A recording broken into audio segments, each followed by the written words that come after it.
O que descobriremos se chegarmos ao fim do universo? Qual é o verdadeiro significado da existência do cosmos? Essas questões têm atormentado muitos cientistas e filósofos. Mesmo que esses problemas sejam questões que a humanidade ainda não conseguiu responder corretamente, agora temos outra questão igualmente importante e mais prática para resolver. O universo tem uma borda definida? Existe um limite além do qual não há mais universo? Após muito tempo de perguntas inquietantes, encontramos algumas respostas. Hoje, vamos usar o poder da ciência para desvendar se o universo tem um fim e, mais importante, o que exatamente é esse fim. A primeira questão sobre o que existe além do universo não é simples, pois requer uma definição clara do verdadeiro significado do universo.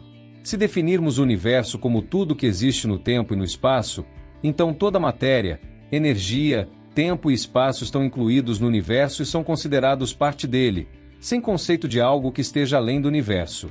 Se for assim, isso significa que o nosso universo é infinito, sem bordas, pois tudo já está contido dentro dele. No entanto, se considerarmos o universo como uma entidade finita, então qualquer coisa além dessa borda será vista como parte de nosso universo.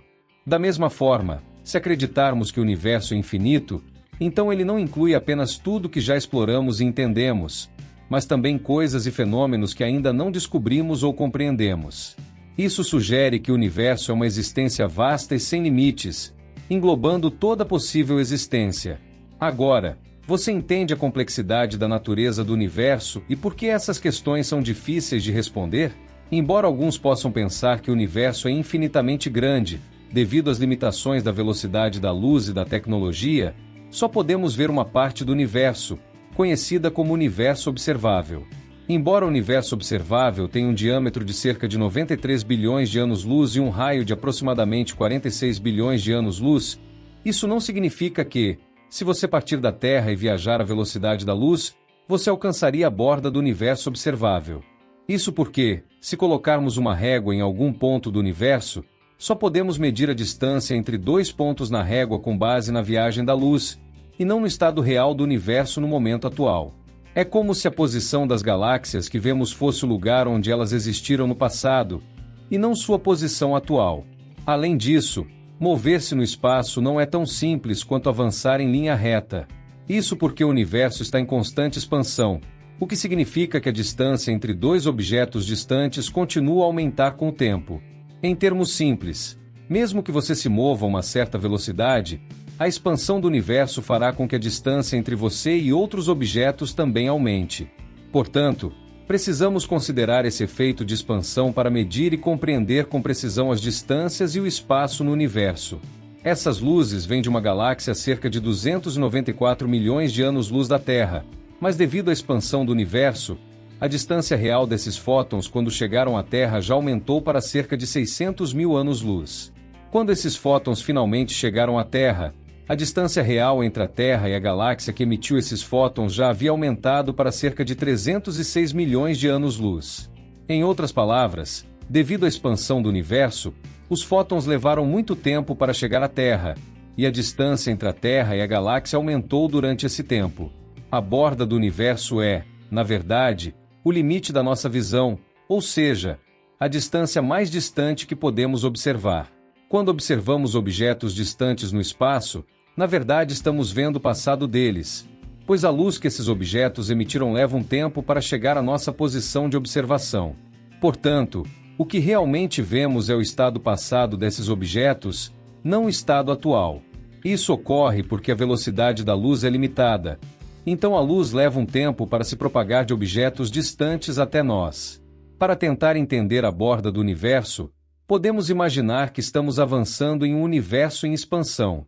No entanto, o problema é que, à medida que nos aproximamos da borda do universo, a distância que precisamos percorrer também aumenta continuamente, como se estivéssemos avançando em uma faixa de borracha que está sendo esticada.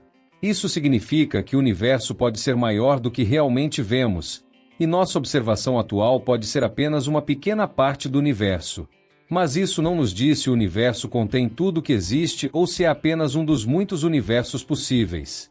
A única coisa que sabemos com certeza é que o universo tem uma borda, mas essa borda não está no espaço, mas sim no tempo.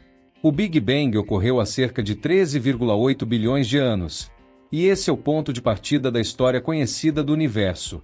Isso significa que a distância que podemos ver é limitada, mesmo que seja a velocidade da luz. Não conseguimos observar a borda do universo porque está fora do nosso campo de visão. Hoje, ao observar o universo, vemos o estado do universo após o Big Bang, que já se passaram 13,8 bilhões de anos. Mas, ao observar o passado, podemos ver a borda do universo como uma forma de entender a história do cosmos.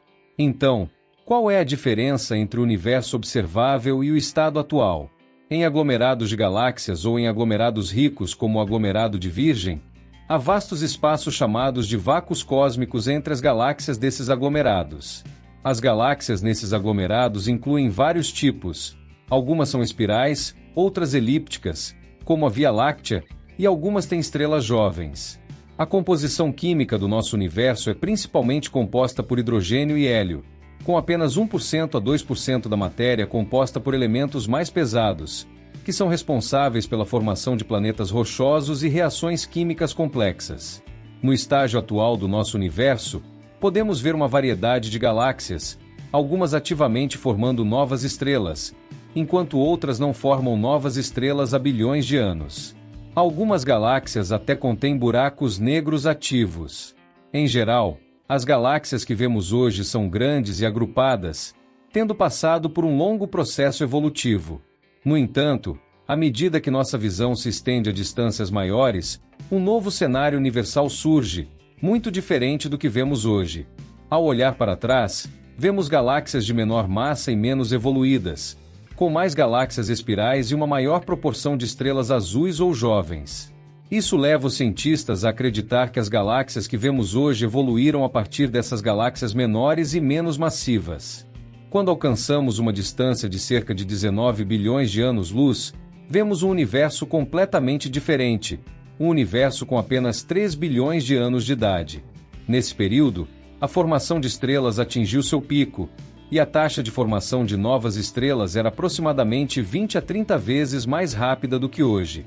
O universo primitivo também tinha muitos buracos negros supermassivos, que ativamente emitiam partículas e radiação enquanto devoravam a matéria ao seu redor.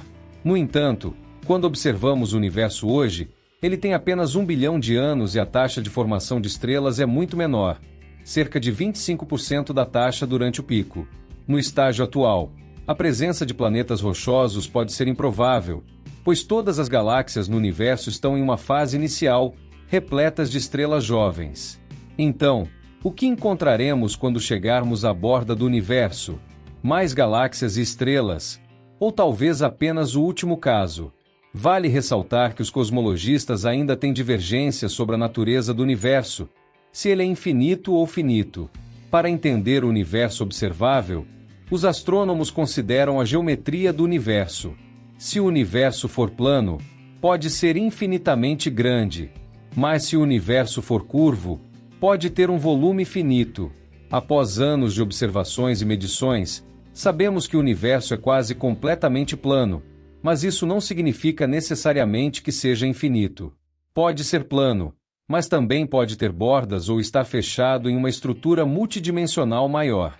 Infelizmente, atualmente não podemos testar essa hipótese devido às limitações tecnológicas que restringem nossa observação dos estágios mais primitivos do universo, quando ainda era um caos primordial. Não devemos esquecer que a borda do universo é relativa à posição do observador no espaço-tempo.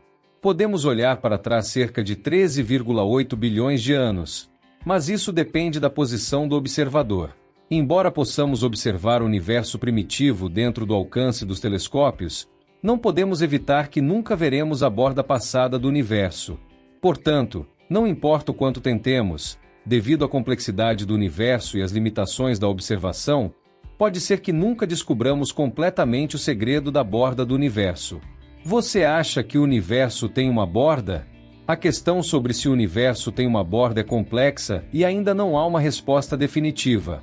Aqui estão alguns pontos-chave sobre o assunto. Universo observável versus universo total. O universo observável é a parte do cosmos que conseguimos ver e medir, limitada pela velocidade da luz e pelo tempo que a luz levou para chegar até nós. Isso não significa que esse seja o limite do universo total. O universo pode se estender além do que conseguimos observar. Expansão do universo. O universo está se expandindo, e essa expansão faz com que as distâncias entre objetos aumentem ao longo do tempo. Isso significa que a borda do universo observável está sempre mudando, e o universo em si pode ser infinito ou ter uma estrutura mais complexa. Geometria do universo. Se o universo é plano, como sugerem as observações mais recentes, ele pode ser infinito. No entanto, se é curvo, pode ter uma forma fechada ou finita, mas ainda sem uma borda no sentido tradicional. Limitações tecnológicas. Nossa capacidade de observar o universo é limitada pela tecnologia e pelas leis da física, como a velocidade da luz. Isso significa que há muitos aspectos do universo que ainda não compreendemos completamente. Portanto, enquanto não podemos afirmar com certeza se o universo tem uma borda, sabemos que ele é vasto e possivelmente infinito, e o conceito de uma borda pode não se aplicar da maneira que imaginamos.